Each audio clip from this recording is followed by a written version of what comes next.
Operation Sindoor సమయంలో పాకిస్తాన్ ప్రధాని ప్రాణాలను ట్రంప్ కాపాడారా? అమెరికా అధ్యక్షుడి మాటల్లో అర్థమేంటి? ఆయన ఒకటి చెప్పాలనుకుంటే మరొకటి ధ్వనించిందా? ట్రంప్ ప్రసంగంలో గందరగోళం ఎందుకు? అసలు ట్రంప్ ఏమన్నారు? Watch the story.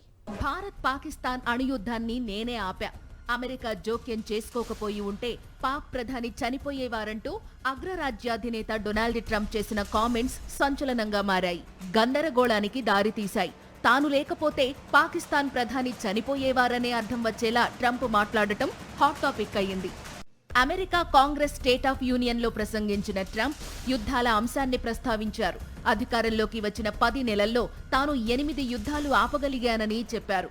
ఈ సందర్భంగా భారత్ పాక్ ఉద్రిక్తతల గురించి ప్రస్తావించారు. తాను జోక్యం చేసుకోకపోతే 35 మిలియన్ల మంది ప్రాణాలు కోల్పోయేవారని పాకిస్తాన్ ప్రధాని చెప్పారన్నారు.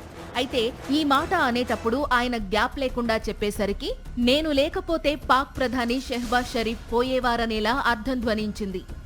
కాగా భారత్ పాక్ ఉద్రిక్తతల గురించి గతంలోనూ పలుమార్లు ట్రంప్ వ్యాఖ్యలు చేశారు.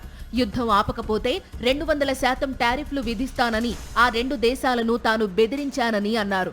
అందువల్లే యుద్ధం ఆగిపోయిందంటూ ప్రచారం చేసుకున్నారు. అయితే ట్రంప్ మాటలను భారత్ ఇప్పటికే ఖండించింది.